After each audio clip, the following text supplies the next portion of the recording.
What's going on, guys? I hope you're all doing well and staying healthy. Let's continue looking at what profession changes are coming in the new expansion and how you can make gold when we enter the Shadowlands.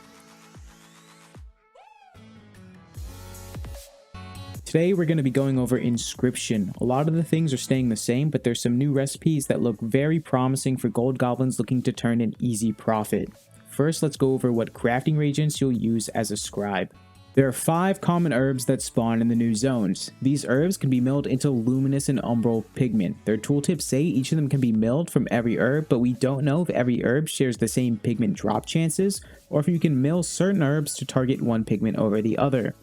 There's also a rare new herb that can only be milled into tranquil pigment. Sadly, it looks like inks are returning in the new expansion as well. I long for the days of Legion when you could craft everything with pigments directly, but it looks like Blizzard is intent on having scribes suffer through this tedious crafting process. There's a new type of parchment as well for Shadowlands recipes named Dark Parchment. This change may seem inconsequential, but it's going to be a pain in the ass not being able to buy parchment from my mammoth mount whenever I need it. Now that you're familiar with the reagents, let's take a look at what you can craft with them. Battle for Azeroth introduced reputation contracts. These are crafted items tied to a specific faction that when you activate it for the next 7 days, any world quest you do in that expansion zones will give you bonus reputation for whichever faction's contract you have active. In Shadowlands, we will have 4 contracts at the launch, 1 for each covenant. I was very surprised at how well these sold throughout Battle for Azeroth, and I'm happy to see them return. These are one of the items that reward you heavily for grinding hard and being one of the first on your server to have these up on the auction house. If you can find a way to cheese the reputation grind and are able to start selling these within the first few days of launch, you can treat it as a license to print gold. Darkmoon decks have been one of the biggest gold makers at the start of an expansion for a while now. They'll be returning with a slight change compared to their previous iterations. In Legion and BFA, Darkmoon decks had passive procs that for many classes simmed very well, that made them desirable options when gearing up characters. The Shadowlands versions are on use trinkets instead of passive procs, but I don't believe this is going to affect their desirability. I still expect them to sell as fast as they previously did, which is pretty much as fast as you can post them in the early days of the expansion. They're still dependent on the RNG system of crafting a random card and hoping it rolls to the one you need to complete your deck, and the possibility to roll a blank card that you can use as any card still exists.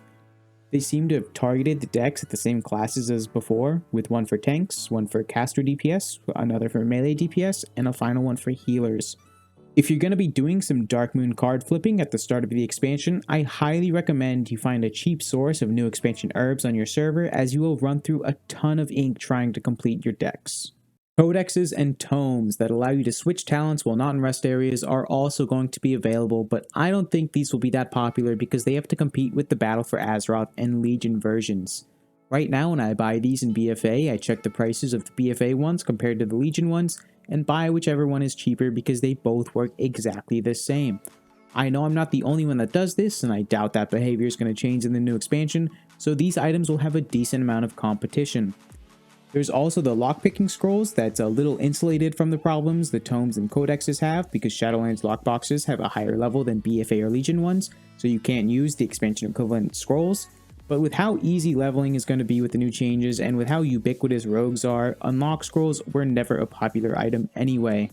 Crafted one-handed weapons and offhands are also available through Inscription. To me, these are marketed towards people who are willing to spend gold for minimal eye level boosts, and with the amount of sweaty tryhards that flood the servers during expansion launches, it's possible you'll be able to pawn a few of these off to them.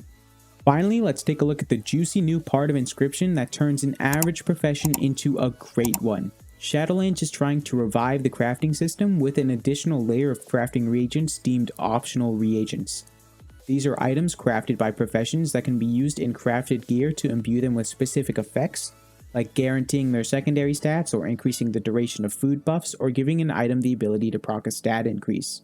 Right now, Inscription has access to only 4 optional reagents, but to me, they are the most powerful ones. The words of power! Items crafted by blacksmiths, leatherworkers, and tailors are able to use words of power when crafting armor and weapons to increase their base item level. I mentioned earlier the market of people who buy crafted main hands and offhands are those willing to spend gold for the eye level increase. These same people will apply that to crafted armor and will spend extra gold for the extra eye levels these words of power can provide. The more important use for these reagents will be for the legendary base items that will be used to craft your full legendary in the Shadowlands. Every single player is going to want a legendary item, and they're going to want it to be as powerful as possible. They're either going to buy the words of power when they craft their own legendary base item, or they're going to buy the highest item level 1 from the auction house, and those will be the ones crafted with words of power. In my enchanting review, I said enchanting being the sole source of the legendary crafting materials is going to be an insane gold stream for them. Well, parallel to that, inscriptionists being the sole source of words of power to increase the base item level of those legendaries are going to be an insane gold stream for them as well. The optional reagents are going to be in high demand, and to me, that's enough reason alone to max out my scribe's profession level. There is something Shadowlands Inscription is missing though, and that is glyphs. I think it's really disappointing Blizzard has overlooked glyphs considering the lengths they've gone to increase player customization in the upcoming expansion.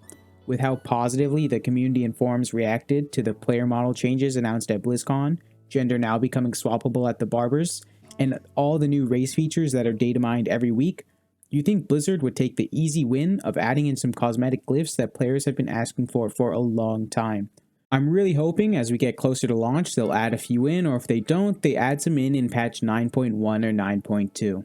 I think that just about covers everything you need to know about what's happening with Inscription in the new expansion, so let's do a quick recap on the key points and we can then rank the potential profitability of Inscription among the other professions.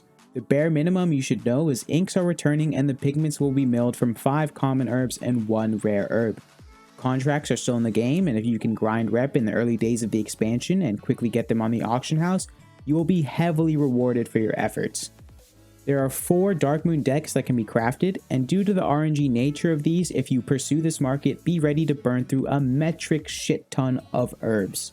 Inscription will gain access to a very desirable optional reagent that is almost guaranteed to be a huge demand throughout the expansion. Taking all of this into consideration, I think we can rank Inscription a 7 out of 10 in potential profitability. Most of the gold in the early days of the expansion will be made through contracts and Darkmoon decks, and as we get deeper into patches, the words of power will increase in demand as more and more people start getting access to their legendaries. That's all I have for you today. Thanks for taking the time to watch my video. If you liked what you saw and want to see more, hit that subscribe button, drop a like, and I'll see you next time.